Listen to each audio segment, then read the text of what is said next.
讀書係最好噶嘛，最尾嗰分鐘讀書咧係你終身伴侶。賭王何鴻燊生前中意讀書，經常公開表示讀書係最好㗎，奉勸世人要多讀書，可以改變命運。但係今日我要講嘅主角唔係何鴻燊，而係賭王生前愛將蘇樹輝。蘇樹輝1951年出世，祖籍廣東新興縣，澳博前行政總裁，人稱何家大總管。何鴻燊曾經公開稱讚佢中英文唔錯，勤力又忠誠。蘇樹輝出生喺香港一個貧苦嘅家庭，佢由細就熱愛讀書，後來以優越嘅成績考入香港大學，主修物理同數學科目。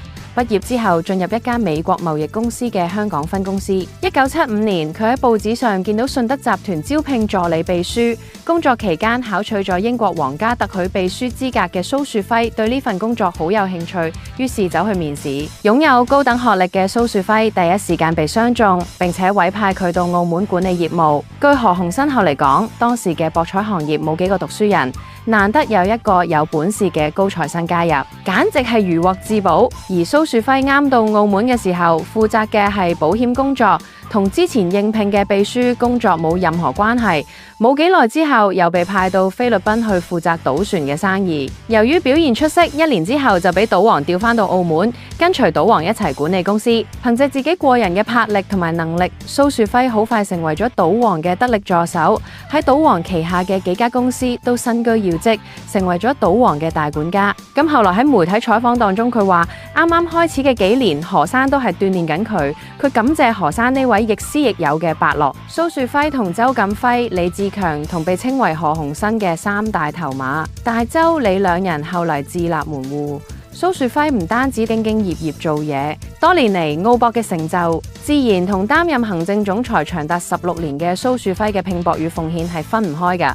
當年何鴻燊設靈，靈堂橫匾書有笑與為禍4字，就出自蘇樹輝之手。總結賭王叱咤澳門賭業及商界，作為澳博靈魂人物嘅傳奇一生，亦都足見蘇樹輝有住深厚嘅文化底。作為何鴻燊長期信任嘅左右手，蘇樹輝喺澳博及其母公司澳娛工作咗近48年。喺何鴻燊因跌倒而臥床之後，蘇樹輝成為平衡澳娛內部爭奪公司控制權各派系之間嘅和事佬。2023年，蘇樹輝退任澳博副主席、執行董事兼行政總裁。蘇樹輝由一個窮小子，因為讀書改變咗一生，成為打工皇帝。如今佢嘅身家已經唔係一般上市公司可以比擬㗎啦。一命二運三風水，4積陰德就5讀書，係5讀書就真嘅啫。